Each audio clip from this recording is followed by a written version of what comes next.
It's not that bad, but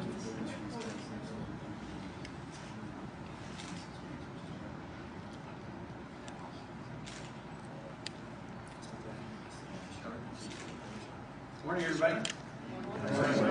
Thank you all for being here. This is great. Well, I'm very pleased to participate in this signing ceremony today with some very brave veterans, Virginia veterans from Operation Iraqi Freedom. This is concerning House Bill 6022, which was patroned by Delegate Bill Janis, who's right here on the left, during the special session, and creates a special license plate for Virginians who served in Operation Iraqi Freedom. Right now, Virginia has nearly 18,000 servicemen and women deployed overseas in Iraq, Afghanistan, Kuwait, other nations in the global war on terror. And that number is a relatively recent number. I visited many of our troops, primarily Virginia Guardsmen and women, who were in service in Iraq and Afghanistan in March of '06, and was just incredibly impressed with their professionalism and their dedication to the mission. As of September of this year, Virginia has lost 121 brave men and women in Operation Iraqi Freedom, and over 700 Virginians have been wounded in Iraq. And those include those include state employees. We lost the son of a very dear friend of mine who works in the State Department of Social Services that I go to church with in Iraq in February of 2006. And so these losses of life and injuries really touch virtually every Virginian. Most in Virginia knows someone in a family that has been affected by this. As governor, I've witnessed the devastation that families experience when those who are serving overseas are wounded or lost in battle. And I've also just witnessed the anxiety that families go through. Even those who, thank God, come home fully intact, there are those months of anxiety where family members are concerned every day about what they might hear by phone, what they might read, or in the paper, or see on the news, an email they might get. Is there somebody going to come to their house and give them bad news? We all those who serve in the military, in the reserve, in the Guard, all those who serve, and especially those who are deployed overseas away from their families, an enormous debt of gratitude for their sacrifice and service. And anything we can do, big or small, to pay tribute to the service is important. This is one of those things that may seem like a small thing, and yet it's a matter of pride.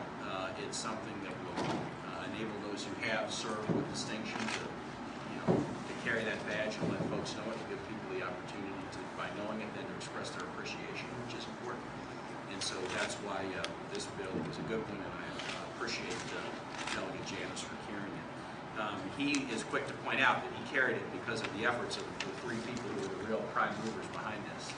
And what I want to do now is ask Major Rusty McGuire, Staff Sergeant Brian Pierce, and Sergeant James McGuire, who are standing here to my right, to talk a little bit about how they put this together and how they made it happen. And then when they're done speaking, I'll ask Delegate Janis to come up and say a few words as well. So I'll turn it over to you guys and let you tell a story. Congratulations. Always have to move these down a little bit.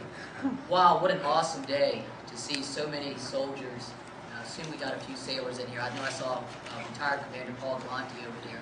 We certainly got some airmen in here. Probably there's a Marine out there somewhere. Is there a Marine? We got a Marine Corps. Okay, we got everybody represented. Because that's what today is about. It's about all the soldiers, sailors, airmen, Marines that have sacrificed so much in the global war on terror. And we're just a handful that had the opportunity to serve our great nation. I want to talk to you a little bit, first of all, about the thanks that we wanted to give to this project. First of all, Governor Kane for signing this bill today. Thank you so much for taking the time to make this happen. Delegate Bill Janis for carrying this legislation and telling us, against our belief, I can get this done in a special session.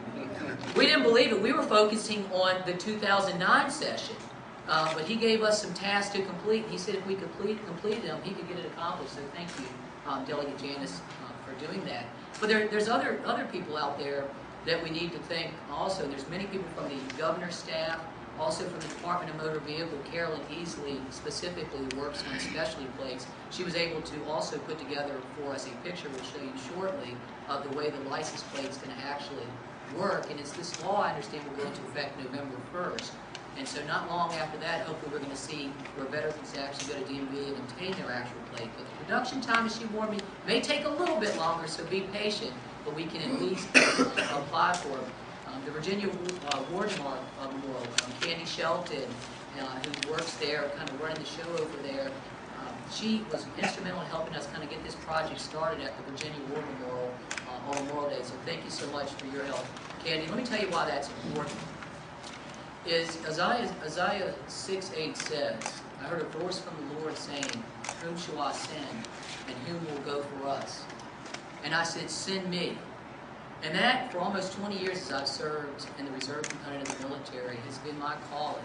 And it's the calling of every person that's served into uniform, that they will go out and do their duty. And whether it's in uniform in the military or public service, you care about something greater than yourself. And that's one thing that I care deeply about, as well as the other vice chairman. I want to talk about them specifically before they get up here. First, will be right to my right is Sergeant James McGuire. Of course, we call him JP.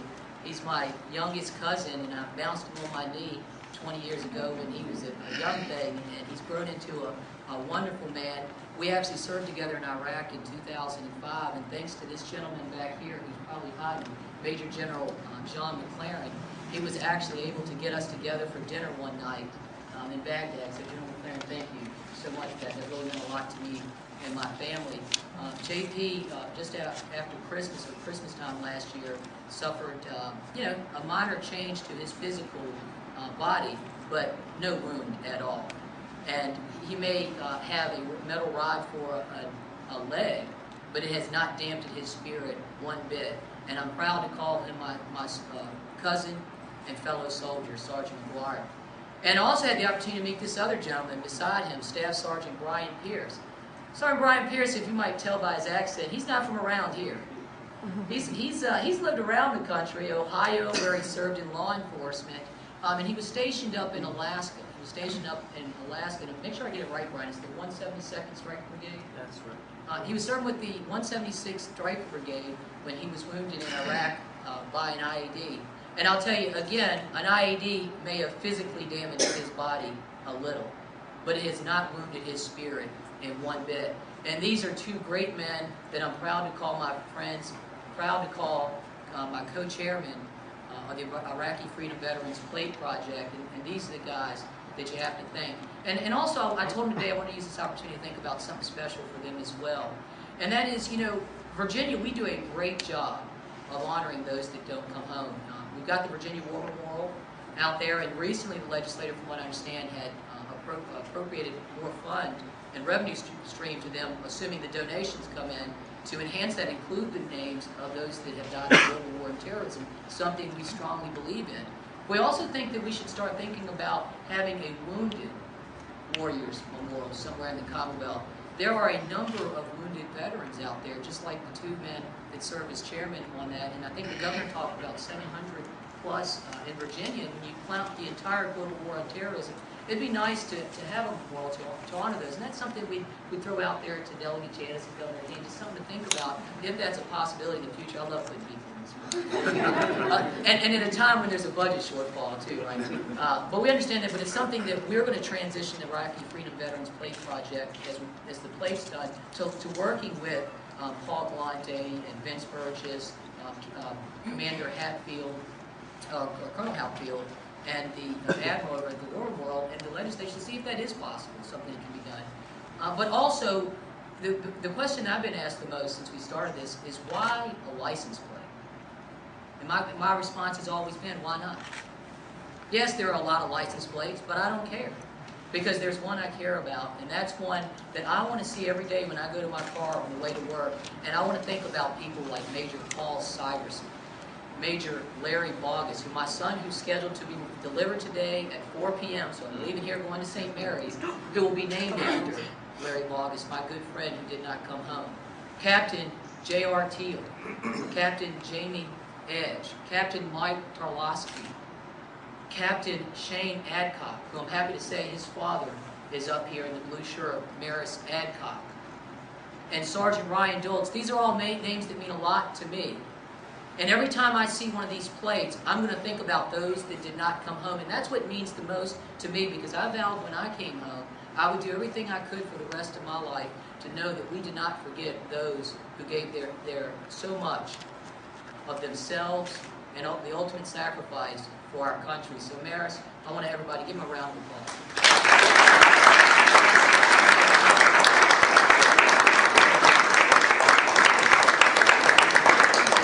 And for my family that knows me, they know I'm a lawyer, so I can talk forever, unfortunately. And I'm going to stop, but also I would be a bad son if I didn't recognize the one that inspired me to do all that I do, and that's my father, John McGuire, an Army veteran from the 60s, as well as our grandfather, John McGuire, a Navy veteran from World War II. We could go on and on.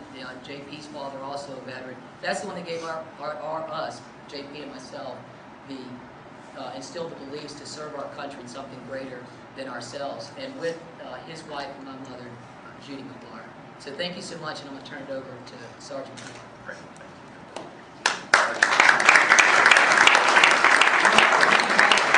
Every time I do a press conference, I gotta follow him, so next time I'm going first. He knows what to say, and oh my God, I'm going to say the same thing. But, you know, there's something that he did not cover, which was the WTU soldiers I had behind me. They are WTUs wounded in Iraq or even wounded in AIT. But still, they're wounded, and you know, I couldn't do it without them, without their support too. Also, we got the 80th Division, some people from the 80th, with the CG, Joe McLaren, and also all these other people back here. But anyways, you know, I want to talk briefly on what my cousin was saying. When I got hurt December 13th, it's been 9 months, and he came to me in my hospital bed in February and January, and he told me we gotta do something, and I agreed. We need to do something to recognize the people who did not make it. One personally, I will say, he's not a native from Virginia. This guy I went through basic with, AIT, and all through 4 years. His name is Sergeant Samuel E. Kelsey. He got hurt the day he died in my arms, the day we got hit by both IEDs dismounted. And every day I think about him and why I'm doing this. And it's not just because of him, it's because of everybody. And if it wasn't for Sergeant Kelsey, I probably would not be here today. And every time I look at those flights, I know what I'm going to remember. Not only him that gave his life for his country, but also for a comrade. And I can't thank my family being there for me. Sorry, it's a little emotional for me right now, but my cousin definitely being there strong for me, my uncle, and my dad, of course, my fiance, Brittany Nicole Madison over here. She's, can't forget her, but you know, usually when you go in hospital and you see other comrades laid up losing limbs, legs, arms, even blind, like Brian Pierce is over here, their fiancés or wives are there to lead them because they can't take the pressure of what their loved ones been through. Brittany, she took it. She already told me, she's like, I didn't fall in love with their legs, I fell in love with their heart. So that makes me feel good that I still have someone behind me. But Governor, I really want to thank you and Delegate for passing, make sure everything's good through, thank you. But I just want to say thank you for everyone and everyone's support. News media, I'm really not a fan of y'all, but y'all doing a good job to cover the story. When we were at Virginia War Memorial on Memorial Day, y'all definitely covered the story like it should have been. Like I said, it's not just about me. It's not about Brian Pierce. It's not about it. It's people who died, lost their lives. I feel like the reason why we decided to do this place because people that are Vietnam vets, World War II vets, Korean vets, they get a plate, so why can't we? So, but that's all I got to say on this. Sergeant Pierce come up and take care of the rest.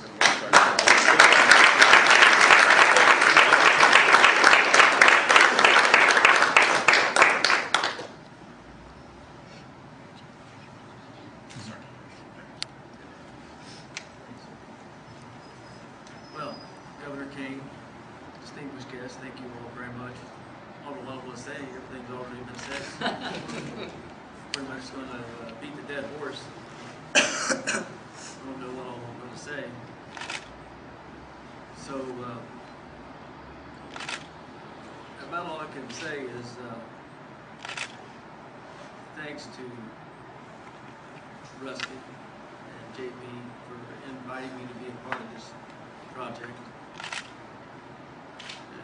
To give me something to do to input, have some input with my time, and give a small little token of appreciation to my fellow veterans. And it turned out to be a lot better than what I envisioned it to be.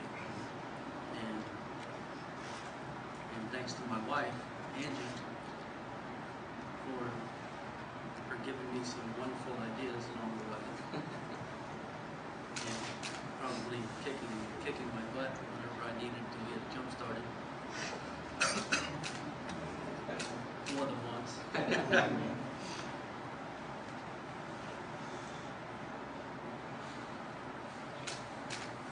And thanks to a lot of friends that I had in Iraq, that some came home and some didn't. And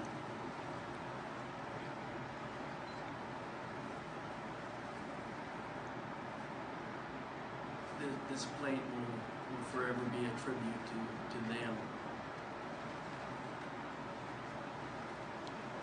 And I can't stress how important it is that we get the word out and get those plays out and have those out there for them. And again, I want to thank Rusty and JP for including me in this project. I want to thank Governor King and Delegate Janice for helping get us through, and Governor King for signing it today. How about a round of applause for Rusty?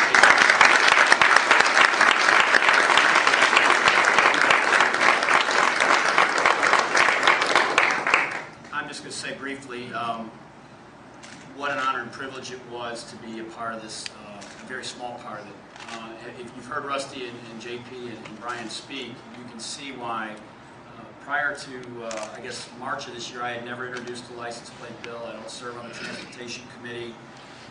These types of legislation can sometimes be fraught with peril, political peril, and nothing more.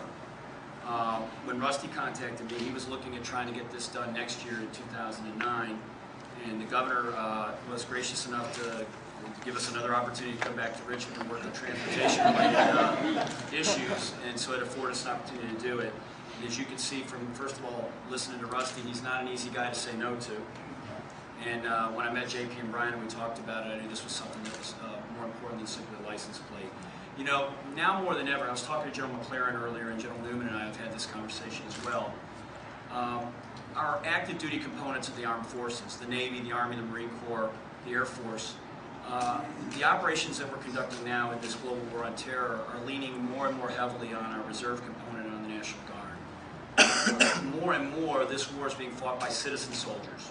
Not active duty, full-time military soldiers, sailors, airmen, and Marines, but folks who have a day job, and in addition to their day job, they turn around and they serve their country, and they go in harm's way, and some of them don't come back. You know, some give their all, and all give some when they go.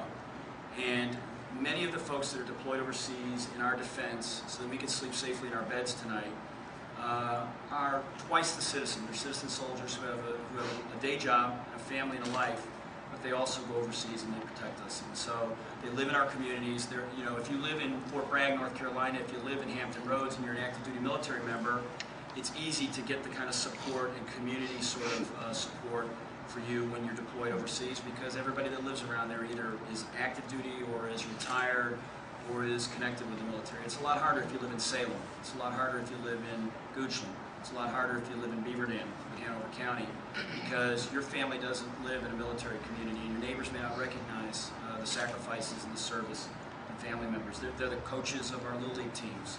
They're the teachers in our high schools. They're attorneys. They work right alongside us.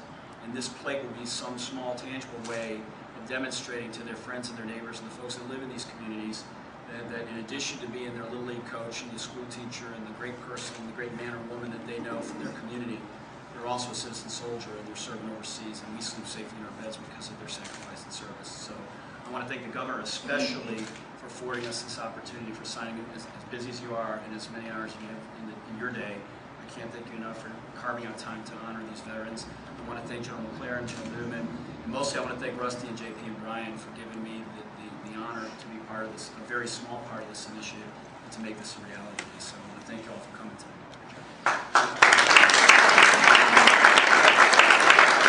Let me just say a word to close, and then I'm going to sign the bills, and we'll do the signing.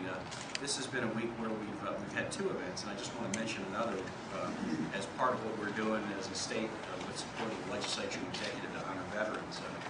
We did the groundbreaking for the third Virginia-operated veterans cemetery in Virginia this week. There are two cemeteries right now, one in Amelia that was opened in the mid-1990s, one in Suffolk that was opened in 2005. But for the veterans of Southwest Virginia and their families, Amelia is a long way to travel. And we worked beginning with Congressman Boucher and Governor Warner, working together with the Radford Arsenal. The Army let some of that property, about 80 acres, go, handed it over to Virginia. We did the deed transfer this week, and we're under construction on that third veteran cemetery that will open sometime in 2010. These issues dealing with veterans are very bipartisan issues. The legislature is strongly in support, and that's as it should be. There's 814,000 veterans in Virginia, more than 1 in 10 Virginians. And so issues like this and efforts like this are very, very important. But again, to the three leaders who made this happen, we applaud your work. To all who are here and all who have served, we applaud what you've done. And let's go ahead and sign this bill. How about it? And listen, let me show this. While I sign, why don't you guys hold the mock-up of the plate up? And I'll sign the bill, and what I'm going to do is assign a number of copies so that I can give to each of the three military members, and then to Delegate Janice, I'll give them all copies of it. So everybody gather around, and we kind of have a drill. So we all look with fascination down as I sign That's first. right. That's right. Thank you. Okay. And then we all look up and smile. And now I'll just go ahead and repeat for the others so everybody has the signature pen.